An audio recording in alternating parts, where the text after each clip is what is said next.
hear it in the news all the time, right? Conflicts being fueled by the Sunni-Shia divide. But what's it really all about?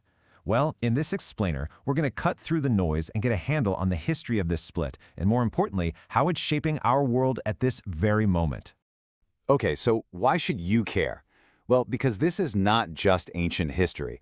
From Iraq and Syria all the way to Yemen, this divide is a massive force shaping global politics. It's fueling the conflicts that are all over our headlines. If you really want to understand what's happening in the world today, you've got to understand this. All right, first things first, let's just get a sense of the numbers here. About 90% of all Muslims on the planet are Sunni. They're the majority in most Muslim countries. The other 10% are Shia, and they're mostly concentrated in just a handful of nations. They form the majority in places like Iran and Iraq, and there are big communities in Lebanon and Pakistan too. And this demographic map, it's absolutely key to the power dynamics we're about to get into. So, where did a split this massive even come from? Well, you might be surprised to learn that it wasn't born out of some super complex theological argument. No, it all goes back almost 1,400 years to a single, really urgent political question. Okay, so here's the pivotal moment. We're in the year 632. The Prophet Muhammad has just died, and he left behind this thriving, fast-growing community. But he hadn't named a successor. So immediately they were thrown into a crisis, asking one critical question: who's going to lead us now? And that one question, it basically split the community right down the middle.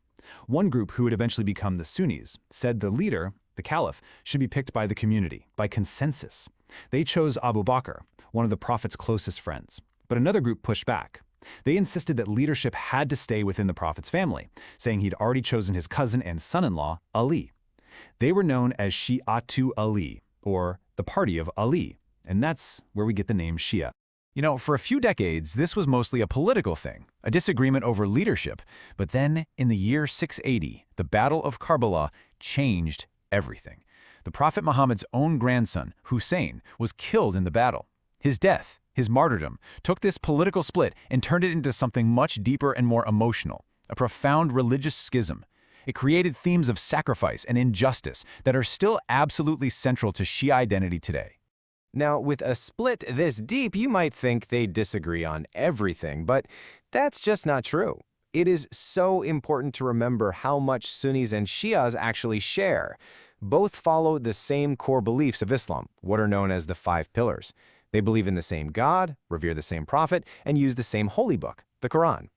Theologically and in daily life, the common ground is absolutely vast. But, you know, over hundreds and hundreds of years, some different ways of doing things did start to pop up. For instance, all Muslims pray 5 times a day, but Sunnis usually do them as 5 separate prayers. Many Shias, on the other hand, will combine them into 3 prayer sessions. And while the Hajj pilgrimage to Mecca is central for everyone, Shias also make pilgrimages to the shrines of their Imams, the leaders they see as the Prophet's rightful spiritual heirs. So how do we get from a historical religious split to a modern political firestorm? Well, after Karbala, a really huge moment came in 1501.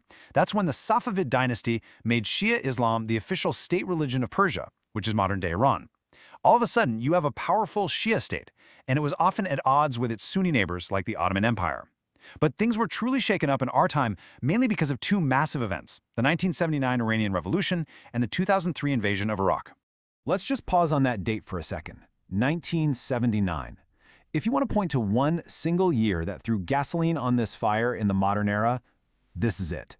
This year was a massive catalyst that just supercharged sectarian tensions across the entire Muslim world. Man, the 1979 revolution in Iran, it just sent shockwaves everywhere. It created the world's first modern Shia theocracy, a state run by religious leaders, and they were eager to export their revolutionary ideas. This was hugely inspiring for Shia communities in other countries, but it terrified Sunni-led governments, especially the regional powerhouse, Saudi Arabia. And that, right there, was the beginning of what's basically a regional Cold War, a massive rivalry between Iran and Saudi Arabia that's been fought through proxy wars across the Middle East ever since. And this really brings us to the key takeaway of all this. The split may have started with a religious question way back in the 7th century, but the conflicts you see today, they're being driven by a very modern fight for power and control of the region. It's less about ancient theology and way, way more about 21st century geopolitics. You know, there's a quote from the Center for Research and Evidence on Security Threats that just nails it. They say, Where conflict has arisen, this has been due to power imbalance or geopolitical conflict rather than ideological difference. Basically, what they're saying is this ancient divide has been weaponized. It's become a tool, a justification for modern political struggles.